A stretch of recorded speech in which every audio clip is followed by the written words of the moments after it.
Hello, welcome to quantum coaching Lucknow. देखिए, physics में electric charges and fields में आप लोगों को हम लोग लेक्चर नंबर 9 तक पढ़ा दिया था। और याद करिएगा, लेक्चर 9 में जो पिछले लेक्चर में हम लोगों ने इलेक्ट्रिक डाइपोल के बारे में बताया था, इलेक्ट्रिक डाइपोल के बारे में बताया था और उसके कुछ क्वेश्चंस भी कराए थे। तो चलिए अब जल्दी से हम लोग लेक्चर नंबर 10 स्टार्ट करते हैं। और लेक्चर नंबर 10 में हम लोग स्टार्ट करेंगे intensity of electric field at a point due to an electric dipole. तो देखिए, हम लोग स्टार्ट करेंगे यहां पर, देखिएगा यहां पर हम लिख भी देते हैं, ये intensity of electric field at a point due to an electric dipole, ये ऊपर लिखा होगा, आप देखिएगा। अब दो तरह से इंटेंसिटी निकाली जाती है इलेक्ट्रिक फील्ड की और इलेक्ट्रिक डाइपोल की वजह से। एक तो अगर आपका एक्सियल पोजीशन पर हो, कैसे हो, एक्सियल पोजीशन पर, दूसरा इक्वेटोरियल पोजीशन पर। दोनों आपका दोनों डेरिवेशन बहुत ज्यादा इंपॉर्टेंट है और दोनों के दोनों पूछे जाते हैं।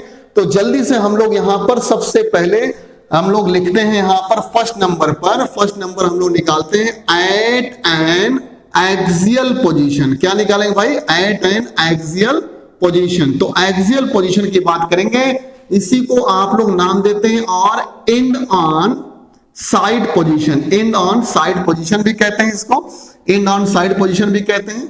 और इसी को आप लोग बताइएगा क्या कहते हैं, इसी को tan A पोजीशन, मैग्नेटिज्म में इसको यूज करते हैं tan A पोजीशन।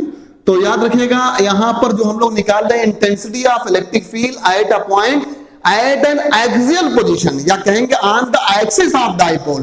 तो एक्सिस ऑफ डाइपोल पर निकाल रहे हैं, तो ये है एक्सियल पोजीशन। दो तरह से आप इंटेंसिटी ऑफ इलेक्ट्रिक फील्ड निकालते हैं due to an electric dipole, एक एक्सियल पोजीशन पर और दूसरा इक्वेटोरियल पोजीशन पर। तो देखिएगा, ये intensity of electric field at a point है on the axis of dipole, यानी एक्सियल पोजीशन पर है, जिसको एंड ऑन साइड पोजीशन भी कहते हैं, या इसी को tan A पोजीशन भी कहते हैं। जल्दी से इसको डिराइव करते हैं। देखिए, ये डाइपोल लिया आपने, ये डाइपोल यहां पर लिया, माइनस क्यू है, आपको पता है डाइपोल दो इक्वल अपोजिट चार्ज होते हैं, और यहां पर क्या होगा, प्लस क्यू होगा। एक्सिस पर रखना है, एक्सिस पर रखना है, तो एक पॉइंट हमने देखिए यहां पर पॉइंट P ले लिया इसके एक्सिस पर, और ये डाइपोल बताइए AB है यहां पर, और इसके बीच की डिस्टेंस आपको बताया था 2L होगी, यहां पर 2L है। और देखिएगा यहां मिड पॉइंट इसका क्या है, O है, मिड पॉइंट से इसकी डिस्टेंस कितनी है, पॉइंट P की R, जहां पर हमको इलेक्ट्रिक फील्ड निकालनी है। तो देखिए, इस पॉइंट P पर आपको इलेक्ट्रिक फील्ड निकालनी है, और पॉइंट P पर सबसे पहले हम लोग टेस्ट चार्ज रखेंगे, जिससे यहां पर डायरेक्शन क्लियर हो जाए। तो देखिए, यहां पर हमने टेस्ट चार्ज रख दिया, टेस्ट चार्ज रख दिया। टेस्ट चार्ज आप जानते हैं वेरी स्मॉल पॉजिटिव चार्ज होता है, फिक्टिशियस चार्ज होता है, इमेजिनरी चार्ज होता है। तो ये पॉजिटिव और ये पॉजिटिव, तो आप खुद देखिएगा फोर्स किधर लगेगा, प्लस प्लस रिपल करेगा। इसका मतलब F, अगर आप PB कहें, FPB मतलब force on P due to B, तो ये बताइए क्या होगा, ये राइट साइड में लगेगा। इसका मतलब इलेक्ट्रिक फील्ड जो EB होगी यहां पर लगेगी राइट साइड में, ये EB हो गया, क्योंकि आप बताइए इलेक्ट्रिक फील्ड उसी डायरेक्शन में लगती है जहां पर टेस्ट चार्ज पर फोर्स की डायरेक्शन लगती है। और देखिएगा FPA निकालना है, तो ये पॉजिटिव है टेस्ट चार्ज और ये नेगेटिव, ये अट्रैक्ट करेगा। इसका मतलब EA की डायरेक्शन यहां पर हो जाएगी। इसका मतलब इलेक्ट्रिक फील्ड A की वजह से माइनस क्यू चार्ज की वजह से अट्रैक्ट करेगा, और प्लस क्यू चार्ज की वजह से क्या करेगा, रिपेल करेगा। अब देखने वाली बात यह है कि कौन सी फील्ड ग्रेटर होगी। अब सुनिए, कौन सी फील्ड ग्रेटर होगी, आप खुद चेक करिएगा। अगर हम EB की बात करते हैं तो P से लेकर B तक की डिस्टेंस रखते हैं, और P से लेकर B तक की डिस्टेंस कितनी होती है, आप चेक करिएगा। ये इतना L है और ये भी क्या है, L है, क्योंकि O आपका मिड पॉइंट है। तो P से लेकर B तक की डिस्टेंस R माइनस L है। आप यहां से चेक करिए, पूरी R है और इतना L माइनस कर दिया, R माइनस L हो गया। और P से लेकर A तक की डिस्टेंस क्या है, R प्लस L, क्योंकि इतना R है और ये प्लस L, क्या हो गया, R प्लस L हो गया। इसका मतलब आपको अच्छी तरह से मालूम है, इलेक्ट्रिक फील्ड जो होती है वो डिस्टेंस के क्या होती है, इनवर्स रिलेशन, क्योंकि फार्मूला पढ़ा है 1/4πε0 Q divide by R square. R की वैल्यू ज्यादा होगी तो इलेक्ट्रिक फील्ड क्या होगी, कम होगी। R की वैल्यू कम होगी तो इलेक्ट्रिक फील्ड क्या होगी, ज्यादा होगी। इसका मतलब ये EB वाली इलेक्ट्रिक फील्ड क्या हो गई, ग्रेटर हो गई, किससे, EA से, यानी EB वाली इलेक्ट्रिक फील्ड EA से क्या हो गई, ज्यादा हो गई। अब जरा ध्यान दीजिएगा यहां पर बड़ी अच्छी तरह से देखिए। अब आपको पता है, आपको एग्जाम में लिखना होगा तो आप ऐसे लिख देगा, suppose N electric dipole AB और late P be a point having distance r from midpoint O of the dipole where the electric field intensity is to be determined। जहां पर आपको इलेक्ट्रिक फील्ड इंटेंसिटी निकालनी है, direction check कर लीजिएगा test याद रख के, और देखिए कौन सी बड़ी फील्ड है। तो आपको अगर इस पॉइंट P पर नेट फील्ड निकालनी है तो यहां पर E नेट लिखेंगे, और E नेट आपका क्या हो जाएगा, EB माइनस क्या हो गया, क्योंकि EB आपका ग्रेटर है और दोनों अपोजिट डायरेक्शन में, तो वेक्टर से आप जानते हैं दो वेक्टर अगर अपोजिट डायरेक्शन में होते हैं माइनस होता है, बड़े वाले से छोटे वाले को माइनस कर दिया, और EB की वैल्यू रखिए 1/4 पाई एप्सिलॉन नॉट, और B पर रखा हुआ चार्ज Q है, यहां पर Q रख दिया, और P से लेकर B तक की डिस्टेंस क्या है, R माइनस L का whole square, R minus L का होल स्क्वायर रख दिया, क्योंकि यहां देख लीजिएगा P से लेकर B तक की डिस्टेंस क्या है, R माइनस L है, और -1/4 पाई एप्सिलॉन नॉट फिर से रखा है एक ब्रैकेट में।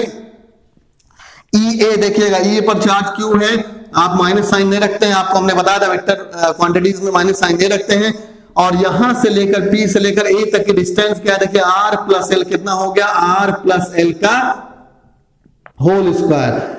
अब इसको सॉल्व करना है तो Q divide by 4 pi epsilon naught आपने कॉमन ले लिया, ब्रैकेट में देखिएगा R माइनस L का whole square minus R plus L का होल स्क्वायर, और एलसीएम लेकर इसको सॉल्व कर दिए, Q divide by 4 pi epsilon naught, यहां पर देखिए, और एलसीएम ले लिया, ऊपर देखिए R प्लस L का होल स्क्वायर आ गया, और माइनस यहां R माइनस L का होल स्क्वायर, नीचे R माइनस L का होल स्क्वायर और R प्लस L का होल स्क्वायर यहां पर आ गया। आप खुद देखिएगा। अब इसको सॉल्व करते हैं इधर की तरफ, और देखिए यहां पर E जो निकल जाएगा Q divide by 4 pi epsilon not होगा भाई, और इसको ओपन कर दिया, R स्क्वायर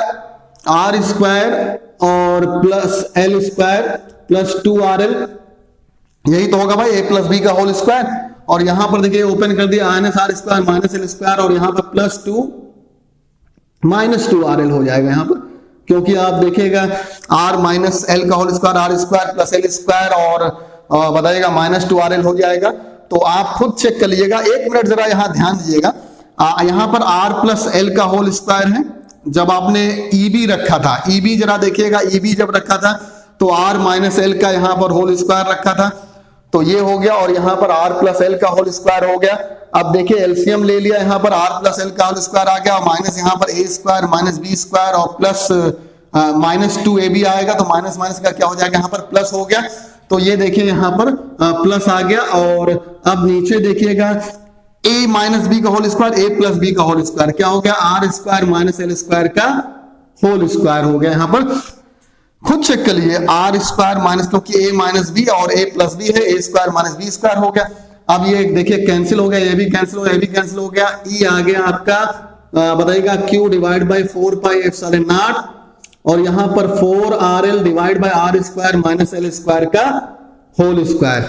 अब चलिए इसको इधर बताते हैं, यहां पर थोड़ा सा इरेज करके, क्योंकि जगह नहीं बची हुई है, ये आप समझ ही गए होंगे। एलसीएम लेना था और बस ये देखना था कौन सी फील्ड बड़ी है, उसके बेसिस पर आपको निकालना था। तो चलिए यहां पर इरेज करके आपको हम आगे बताते हैं। आप खुद चेक करिएगा, E इक्वल टू आ गया 1/4 पाई एप्सिलॉन नॉट, ये आ गया, और देखिएगा Q और इंटू 2L रख दिया और इंटू 2R रख दिया, क्योंकि आप बताइएगा 4RL को 2R इंटू 2L रख सकते हैं, 2 इंटू 2 4 हो गया, 4RL हो गया, और देखिए यहां पर R square minus L square का होल स्क्वायर यहां पर आ गया। आप देखिएगा Q इंटू 2L क्या होगा, यही तो इलेक्ट्रिक डाइपोल मोमेंट होता है। तो E आ गया आपका 1/4 पाई एप्सिलॉन नॉट, और यहां पर हो गया 2PR divide by R square minus L square का होल स्क्वायर, ये आपका नेट इलेक्ट्रिक फील्ड हो गया due to an electric dipole at point P। आप देखिएगा नॉर्मल कंडीशन में अक्सर पर्टिकुलर केस में क्या होता है, पर्टिकुलर केस में R की वैल्यू ग्रेटर देन L होती है, इसका मतलब R की वैल्यू L से बहुत ज्यादा होती है, क्योंकि दोनों बहुत स्मॉल डिस्टेंस पर रखे जाते हैं। तो R square minus L square की जगह पर सिर्फ आप R स्क्वायर रख सकते हैं इक्वल टू, तो यहां रख दीजिए, E आपका आ गया 1/4 पाई एप्सिलॉन नॉट, 2pr और यहां रखेंगे तो r की पावर क्या आ जाएगा 4, एक पावर कैंसिल हो गई, e आपका निकल गया 1/4 pi epsilon naught 2p divide by r3। इस तरह से देखिए एक्सियल पोजीशन पर हमने डायरेक्शन यहाँ एक्सियल पोजीशन पर इलेक्ट्रिक फील्ड निकाल दी, ये आ गया 1/4 pi epsilon naught 2p divide by r3। देखिए तो आपने यहाँ पर इलेक्ट्रिक फील्ड निकाल ली at an axial position particular case में, और क्या निकाला है ये देखिए आपने निकाला E equal to 1/4 pi epsilon naught 2p divide by r3। ये निकाला important formula at an axial position, जो इलेक्ट्रिक फील्ड आपने निकाली डाइपोल की वजह से। और एक बात और बता दें, और पूरा फार्मूला तो आपने देखा था कि क्या था वहां पर, वो पूरा हमने दिखाया था। ये पर्टिकुलर केस में जब r की वैल्यू वैसे होती भी है ग्रेटर देन l होती है। अच्छा यहाँ पर एक बड़ी इंपॉर्टेंट बात नोट में डायरेक्शन की बात करते हैं, आपको पता है यहाँ पर EB ग्रेटर देन ये होगा, क्योंकि बताइएगा EB के लिए आप देखिए P से लेकर B तक की डिस्टेंस रखेंगे वो r माइनस l होगी, तो r कम हुआ, डिस्टेंस कम हुई तो इलेक्ट्रिक फील्ड ज्यादा हो गई। तो यहां पर EB जो है ग्रेटर देन क्या है EA से है, तो नेट फील्ड भी B डिसाइड करेगा। इसका मतलब जो नेट फील्ड की डायरेक्शन होगी वो इधर होगी, E नेट जो होगा आपका B की तरफ होगा, क्योंकि B ज्यादा है तो E नेट किधर की तरफ हो गया, E नेट आपका यहां पर B की तरफ हो गया। अब सुनिए, आप देखिए डाइपोल मोमेंट की जो डायरेक्शन होती है इलेक्ट्रिक डाइपोल मोमेंट, वो नेगेटिव टू पॉजिटिव होती है along the axis of dipole. तो देखिए ये है डाइपोल मोमेंट की डायरेक्शन, ये है। एक्सियल पोजीशन में आप चेक करिएगा तो डाइपोल मोमेंट और नेट इलेक्ट्रिक फील्ड क्या होगा, दोनों सेम डायरेक्शन में होंगे। चलिए इसको थोड़ा डायग्राम को पलट कर देखते हैं कि ऐसा हमेशा सही होगा कि खाली इसी केस में। तो देखिए डायग्राम को पलटते हैं, यहां पर हमने माइनस क्यू की जगह पर प्लस क्यू कर दिया, यहां पर माइनस क्यू कर दिया, और इधर देखिए पॉइंट P कर दिया, और ये आपका A है और ये B है। और आप देखिएगा EA जो लगेगा वो रिपेल करेगा, EB जो लगेगा वो अट्रैक्ट करेगा। आपको पता है क्योंकि इस पर टेस्ट चार्ज रखेंगे आप, तो EA की डायरेक्शन आप बताइए पॉजिटिव रिपेल करेगी, राइट डायरेक्शन में जाएगा, पॉजिटिव नेगेटिव क्या करेगा, अट्रैक्ट करेगा। अब चेक करिए कौन सी फील्ड ज्यादा है। तो ये डिस्टेंस आपको पता है यहां से लेकर यहां तक क्या होती थी, पॉइंट P से R होती थी, और ये L है और ये भी क्या है, L है, क्योंकि इसके बीच की डिस्टेंस हम लोग 12 लेते हैं, आसानी से निकल जाता है। तो देखिएगा अब EA की बात करेंगे अगर, तो R प्लस L होगा, क्या होगा, R प्लस L होगा, और EB में जो डिस्टेंस होगी वो होगी R माइनस L। इसका मतलब अभी भी यहां पर क्या है, EB ग्रेटर देन EA है, तो EB आपका ज्यादा है। इसका मतलब नेट फील्ड किधर लगेगी, नेट फील्ड भाई इधर की तरफ लगेगा। और डाइपोल मोमेंट देखिए नेगेटिव से पॉजिटिव होता है, तो आप देखिए किसी भी कंडीशन में at an axial position net field और dipole moment always remains parallel to each other. ये बड़ी इंपॉर्टेंट बात है, कहेंगे at an axial position net field and dipole moment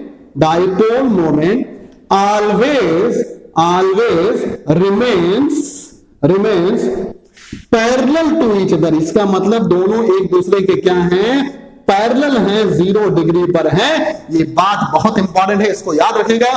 equatorial में बताएंगे तो दोनों एंटी पैरेलल होंगे, आगे चलकर बताएंगे।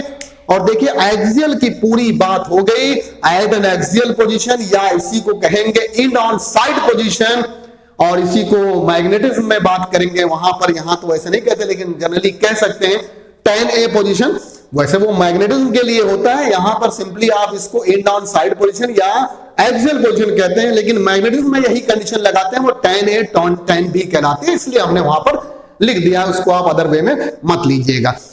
तो देखिए इस तरह से एक्सियल पोजीशन की पूरी बात हो गई। लेक्चर नंबर 10 में, लेक्चर नंबर 11 में हम लोग इक्वेटोरियल पोजीशन की बात करेंगे। बहुत इंपॉर्टेंट केस चल रहे हैं, और आपको बता दें सारे नोट्स आपको धीरे धीरे क्वांटम कोचिंग इंस्टीट्यूट के ऐप पर PDF के फॉर्म में मिल जाएंगे। जिन्होंने डाउनलोड ना किया हो वो डाउनलोड कर लें।